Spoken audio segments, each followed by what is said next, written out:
ಜನಪ್ರಿಯ ಮುಖ್ಯಮಂತ್ರಿಗಳಾದ ಶ್ರೀ ಸಿದ್ದರಾಮಯ್ಯನವರೇ, ಹಾಗೆ ಮಾನ್ಯ ಸಚಿವರುಗಳಾದ ಸತೀಶ್ ಜಾರಕಿಹೊಳಿ ಅವರೇ, ಶ್ರೀಮತಿ ಲಕ್ಷ್ಮೀ ಹೆಬ್ಬಾಳ್ಕರ್ ಅವರೇ, ಹಾಗೆ ಶರಣ್ ಪ್ರಕಾಶ್ ಪಾಟೀಲ್ ಅವರೇ, ಹಾಗೆ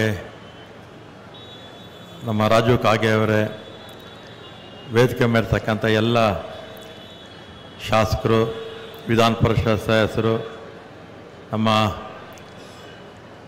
NW ಎಲ್ಲ ಅಧಿಕಾರಿ ವರ್ಗದವರು, ವಿವಿಧ ಇಲಾಖೆಗಳ ಎಲ್ಲ ಅಧಿಕಾರಿ ವರ್ಗದವರೇ, ವೇದಿಕೆ ಮೇಲಿರ್ತಕ್ಕಂಥ ಇನ್ನಿತರ ಎಲ್ಲ ಆಹ್ವಾನಿತರೆ ಮತ್ತು ನೆರೆತಕ್ಕಂಥ ಎಲ್ಲ ಬಂಧುಗಳೇ ಮತ್ತು ಮಾಧ್ಯಮದ ಬಂಧುಗಳೇ, ಇವತ್ತು ನಮ್ಮ ಇಲಾಖೆ ವತಿಯಿಂದ ಹೊಸ ಬಸ್ ಸ್ಟ್ಯಾಂಡ್ನ ಇವತ್ತು ಉದ್ಘಾಟನೆಯನ್ನು ಮಾನ್ಯ ಮುಖ್ಯಮಂತ್ರಿಗಳು ಮಾಡಿದ್ದಾರೆ.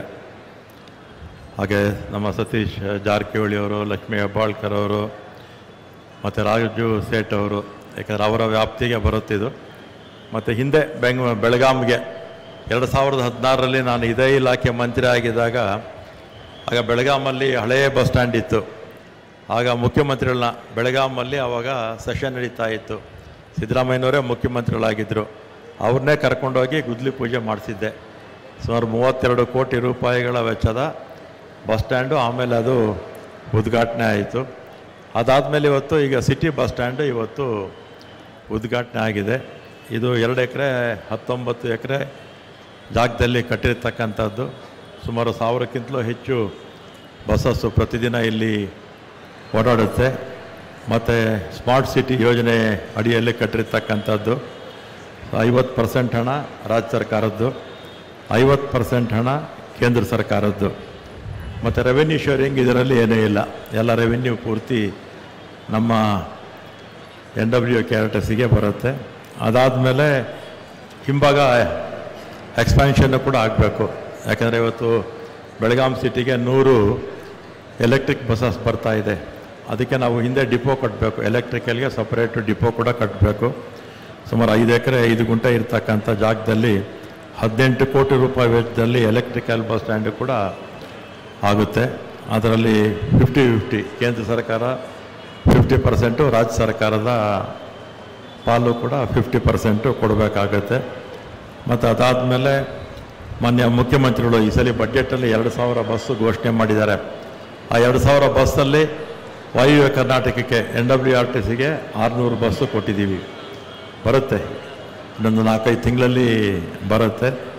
ಮತ್ತು ಅದಾದಮೇಲೆ 700 ಬಸ್ಸು, 600 ಅಲ್ಲ, 700 ಬಸ್ಸಸ್ಸು ಕೂಡ ಬಂದಿದೆ. ಮತ್ತು ನಮ್ಮ ಭಾಳ ಮುಖ್ಯವಾಗಿ ನಮ್ಮ ಶಕ್ತಿ ಯೋಜನೆ, 5 ಗ್ಯಾರಂಟಿಗಳಲ್ಲಿ ಶಕ್ತಿ ಯೋಜನೆ ಪ್ರಥಮವಾಗಿ ಪ್ರಾರಂಭ ಆಗಿರ್ತಕ್ಕಂಥದ್ದು. 20ಕ್ಕೆ ನಮ್ಮ ಸರ್ಕಾರ ಬಂತು, 25ಕ್ಕೆ ಪೋರ್ಟ್ಫೋಲಿಯೋ ಕೊಟ್ಟರು, ಮೇ 25ಕ್ಕೆ, ಜೂನ್ 11ಕ್ಕೆ ನಮ್ಮ ಶಕ್ತಿ ಕಾರ್ಯಕ್ರಮ ಪ್ರಾರಂಭ ಆಯಿತು.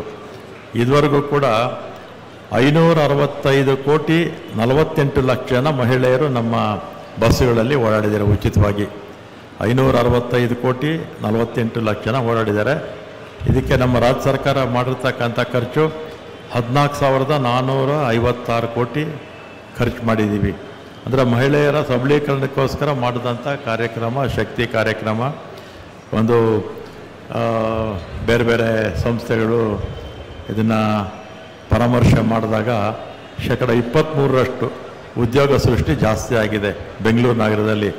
ಹುಬ್ಬಳ್ಳಿನಲ್ಲಿ 21% ಜಾಸ್ತಿ ಆಗಿದೆ.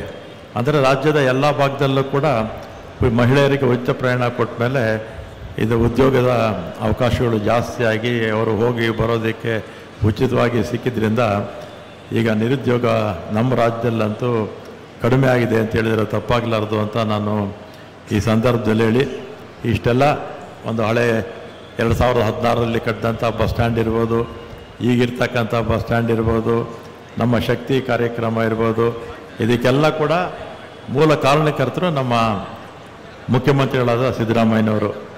ಈಗಲೂ ಅವರೇ, ಹಿಂದೆನೂ ಕೂಡ ನಾನು ಇದೇ ಇಲಾಖೆ ಮಂತ್ರಿ ಆಗಿದ್ದಾಗಲೇ ಅವರು ಕೂಡ ಮುಖ್ಯಮಂತ್ರಿ ಆಗಿದ್ದಂಥ ಸಂದರ್ಭದಲ್ಲಿ ಈ 3-4 ಕೆಲಸಗಳು ಆಗಿದೆ ಅಂತ ನಾನು ಈ ಸಂದರ್ಭದಲ್ಲಿ ಹೇಳಿ, ಇವತ್ತಿನ್ನೂ ಈ ಬೇರೆ ಬೇರೆ ಇಲಾಖೆಯ ಕಾರ್ಯಕ್ರಮಗಳೆಲ್ಲ ಆಗಿದೆ. ಮತ್ತು ಎಲ್ಲ ಬಂದಿರತಕ್ಕಂಥ ಎಲ್ಲ ಗಣ್ಯರಿಗೆ, ತಮಗೆ ಎಲ್ಲರಿಗೂ ಕೂಡ ಧನ್ಯವಾದಗಳು ಹೇಳಿ ನಾನು ಮಾತು ಮುಗಿಸ್ತೇನೆ.